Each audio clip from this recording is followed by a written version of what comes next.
les sixièmes. Alors du coup, je vous ai demandé de lire vous la page 18. Si vous voulez lire plus, vous pouvez. Vous pouvez suivre aussi en même temps la lecture, en même temps que je lis, comme vous avez fait hier. Je vais vous demander de bien écouter, de repérer les nouveaux personnages et ce qui se passe entre ces personnages évidemment. Demain, on refera un travail rapide sur, les personnages de l'extrait et donc sur les actions qui se produisent durant cet extrait. Je commence ma lecture, page 20. On y va. Ô Zeus, mon père, écoute ma supplique. Pourquoi ton cœur reste-t-il sourd lorsque j'implore ton aide pour sauver le malheureux Ulysse, retenu depuis des années contre son gré par la nymphe Calypso sur son île? Celle qui interpelle ainsi le roi de l'Olympe en pleine assemblée des dieux n'est autre qu'Athéna. Après avoir quitté Télémaque, elle a couru jusqu'au palais de son père, bien décidée cette fois à obtenir son aide pour que son protégé puisse rentrer chez lui. Zeus est juché sur son trône, au centre de la pièce. Les autres dieux l'entourent en demi-cercle. Le soleil entre généreusement par les fenêtres, fait étinceler les murs du palais recouverts de marbre, d'or et de pierres précieuses, et ricoche sur l'armure et le bouclier de la fière déesse. Ses yeux bleu-vert étincellent de colère, mais elle garde la maîtrise d'elle-même, comme toujours. Ce que tu me demandes est bien embarrassant, ma chère fille, répond Zeus. Tu n'ignores pas que mon frère Poséidon poursuit Ulysse de sa haine, et qu'il a ses raisons. D'un geste théâtral, la déesse désigne l'assemblée des dieux. Et alors, mon oncle, le dieu des océans, brille par son absence aujourd'hui parmi nous. Zeus esquisse un fin sourire. Il a deviné que sa fille a justement choisi un jour où Poséidon n'est pas sur l'Olympe pour venir défendre la cause de son protégé. Athéna poursuit alors sa plaidoirie. Mais toi, le maître absolu du monde, est-ce que tu as des raisons d'en vouloir à Ulysse? A-t-il fait quelque chose qui t'a déplu? Tu as donc oublié que tu l'as soutenu pendant cette longue guerre de Troie et qu'il t'a toujours été fidèle et loyal? Autrefois tu aimais le roi d'Ithaque. Cœur volage, cœur ingrat. Les accusations d'Athéna font réagir le dieu des dieux. Il proteste énergiquement. Oh, tu es injuste, mon enfant. Je garde une vraie place dans mon cœur pour Ulysse. Il est le plus intelligent des hommes, et toujours très généreux lorsqu'il s'agit de faire des offrandes aux dieux. Athéna a croisé les bras sur sa poitrine. La petite chouette fétiche, sa petite chouette fétiche, qui volait autour d'elle depuis qu'elle est entrée dans la pièce, se pose sur son épaule. Désormais, elle garde les lèvres closes, mais ses yeux étincellent toujours. Elle attend. Dans l'assemblée, les dieux chuchotent entre eux. La plupart hochent la tête en signe d'approbation. Zeus hésite, pousse un profond soupir, puis répond: D'accord, ma fille chérie, d'accord. Tu as gagné. La colère de mon frère contre Ulysse finira bien par s'apaiser. Nous allons l'aider à regagner sa patrie. Toi, veille sur le jeune Télémaque dans ce voyage que tu lui as soufflé d'accomplir et ramène-le sain et sauf à Ithaque. Quant à toi, Hermès, mon fils, viens un peu par là. À son nom, un jeune homme chaussé de sandales ailées et d'un casque pourvu lui aussi de deux ailes, bondit de son siège comme un ressort, renversant au passage son tabouret. Me voici, père, qu'attends-tu de moi s'écrie-t-il. Zeus sourit avec indulgence. Il adore les frasques et fantaisies d'Hermès. Puisque tu es mon messager, je te charge d'aller trouver cette belle nymphe aux cheveux bouclés qui retient Ulysse prisonnier, et de lui signifier de ma part qu'elle doit absolument le laisser repartir. Compris? À peine Zeus finit-il sa phrase, qu'Hermès lance un petit signe complice à sa sœur Athéna et s'envole sans plus attendre vers la terre.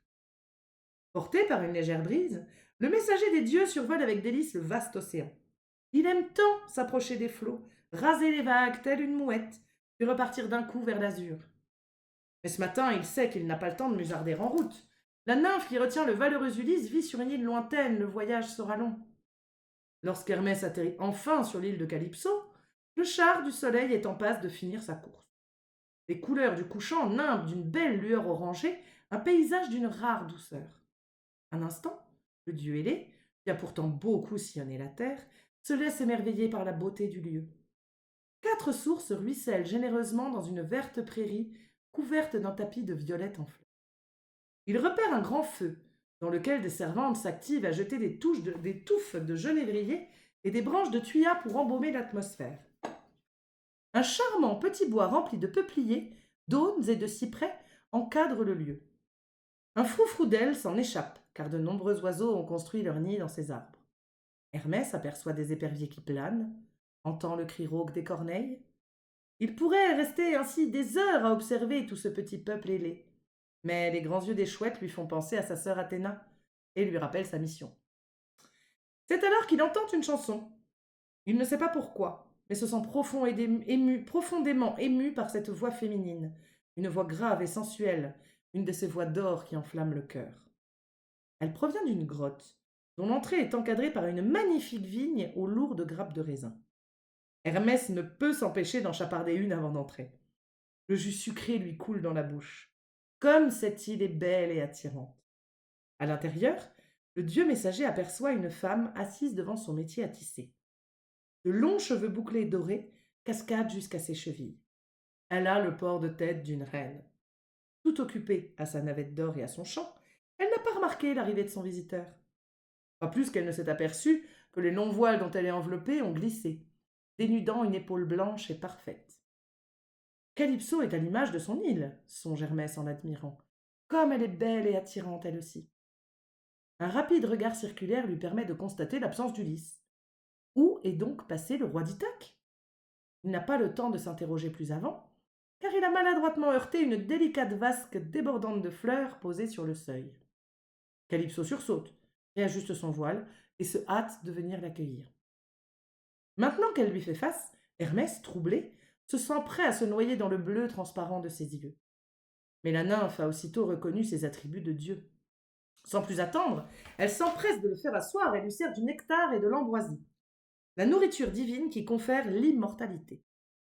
Le messager des dieux, sous le charme, se laisse séduire par cet accueil. Je comprends ce pauvre guerrier naufragé, se dit-il. Alors qu'il était à 2 doigts de la mort, Ulysse a vu un paradis s'offrir à lui. Mais son hôtesse, aussi courtoise et prévenante soit-elle, semble légèrement tendue. En effet, Calypso s'inquiète de voir débarquer chez elle un envoyé de l'Olympe. Elle, la fille d'Atlas, qui porte le monde sur ses épaules, ne se nomme pas Calypso pour rien. Son nom signifie celle qui cache. Et la nymphe n'aime rien tant que vivre à sa guise en toute discrétion.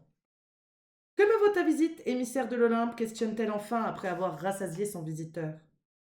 Mal à l'aise, Hermès commence par s'excuser. Je n'ai pas souhaité venir te déranger, ô belle Calypso. Crois-moi, je m'en serais bien passé. C'est Zeus qui a exigé que je vienne sans tarder dans ta demeure pour te porter son message. Les lèvres de la somptueuse nymphe continuent de sourire aimablement, mais elles viennent de blanchir et tremblent presque lorsqu'elle lui répond. Parle sans crainte, j'écouterai et j'obéirai au roi de l'Olympe, quoi qu'il m'en coûte. Alors Hermès délivre son message, si cruel pour les oreilles d'une femme amoureuse. Zeus ordonne que tu laisses partir le naufragé que tu as recueilli pour qu'il puisse retrouver les siens. Le sourire disparaît aussitôt du visage de Calypso. Elle se lève.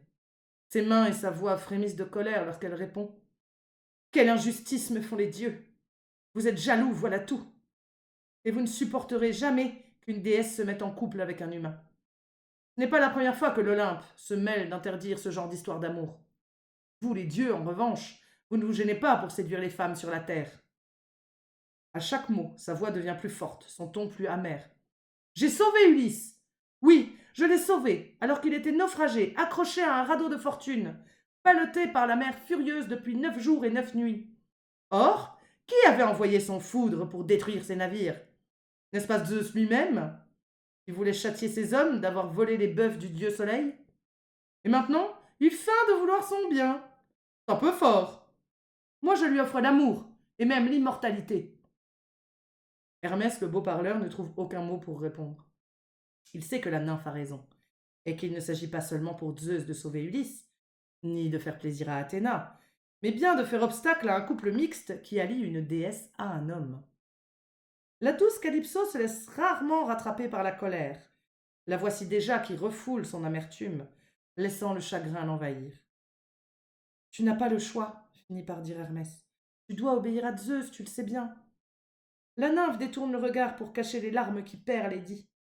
Je ne possède ni vaisseau, ni marin pour le ramener à bon port, mais c'est entendu. Je l'aiderai à reprendre le chemin de sa maison. et je lui prodiguerai mes conseils pour rentrer chez lui. Un silence. De toute façon, ne m'aime plus, murmure-t-elle. Hermès s'éclipse, tête basse, tandis que les sanglots submergent Calypso. Avant de quitter définitivement l'île de la belle nymphe, Hermès cherche où est passé Ulysse. Il aperçoit le roi d'Ithaque, juché au sommet d'une falaise dominant la mer. Ses yeux scrutent l'horizon. Sa barbe est baignée de larmes et de profonds soupirs s'échappent de sa poitrine. Pas de doute, Ulysse se languit de retrouver les siens. Hermès, soulagé, se dit que sa mission n'a pas apporté la désolation pour tout le monde, et s'envole un peu réconforté. Est-ce que Pénélope pense à moi comme je pense à elle se demande Ulysse. Lorsqu'il songe à sa femme et à son fils, les pleurs le ravagent. Il se baisse pour ramasser une poignée de terre, la renifle, puis la rejette au sol d'un geste rageur. Non, la terre d'Ithaque a une odeur bien meilleure. Tu n'aimes plus mon île, n'est-ce pas? Une voix derrière lui le fait se retourner brusquement. Calypso lui fait face. Un triste sourire flotte sur son beau visage. Ton île verdoyante est magnifique, bredouille Ulysse, mais je me languis de la mienne. Ithaque est sèche et rocailleuse, mais c'est ma terre natale. Calypso s'approche et lui prend la main. Je sais que tu pleures aussi ta femme, Pénélope. As-tu songé que, si tu la retrouves, elle aura vieilli de presque 20 ans? Moi, je reste éternellement jeune et belle. Ne suis-je pas 1000 fois plus attirante qu'elle? Ulysse observe la peau lisse et lumineuse de la nymphe, cette peau qu'il s'est pourtant lassé de caresser.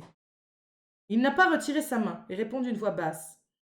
Tu es évidemment beaucoup plus belle, ô Calypso, et Pénélope n'égale pas la perfection de ton corps. Tu es une déesse. Elle, c'est une simple mortelle. Pour autant, ne le prends pas mal, je préfère la retrouver elle. Les rides qui sillonnent son visage désormais ressemblent aux miennes.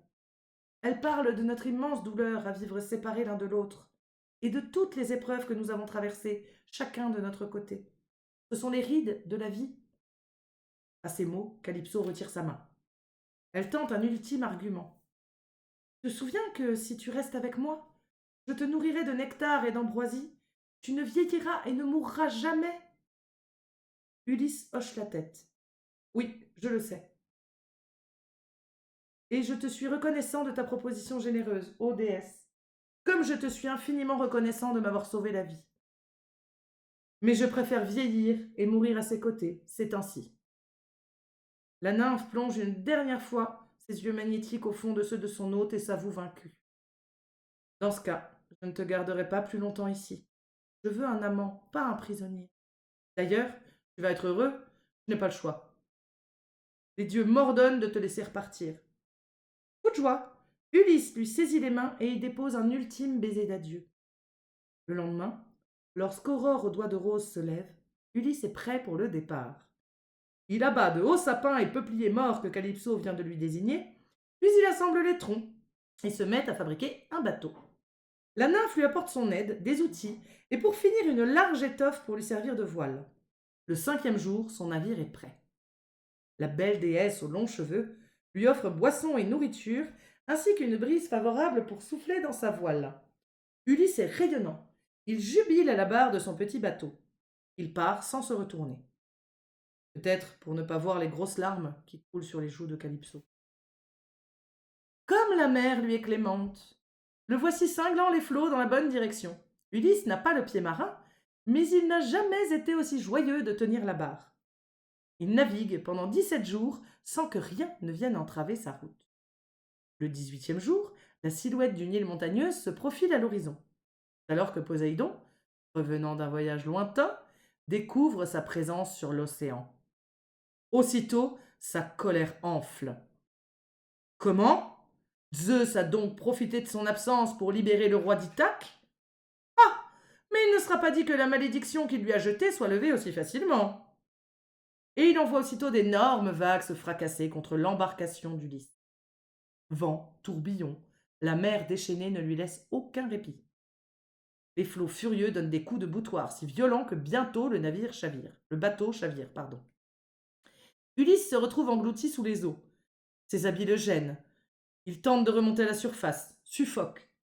Calypso lui a fait présent d'un lourd manteau avant son départ. L'habit gorgé d'eau l'empêche de nager. Ulysse se débat. Ulysse ne veut pas périr noyé. Avoir pris le chemin de l'exil avec tous ses risques, quitté sa patrie malgré lui, et combattu vaillamment pour échouer si près du but. Quelle horrible fin ce serait, là, perdu, seul, au milieu de la Méditerranée. Mais la chance est avec lui. À moins que ça ne soit l'intervention d'Athéna. Toujours est-il qu'il réussit à se libérer de son vêtement.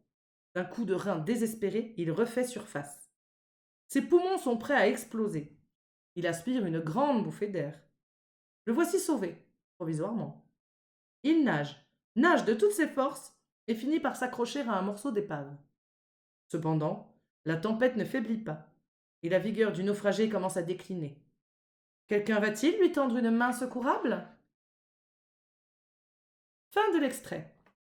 Alors cet extrait était un peu long, mais vous avez donc pu rencontrer quelques nouveaux personnages dans cet extrait. Je vais vous demander de bien les retenir pour demain et puis d'essayer de vous rappeler la suite des événements, comment ça s'organise, le début de l'extrait, le milieu, la fin, comment est Ulysse au début, dans quelle situation est Ulysse au début, dans quelle situation est-il à la fin.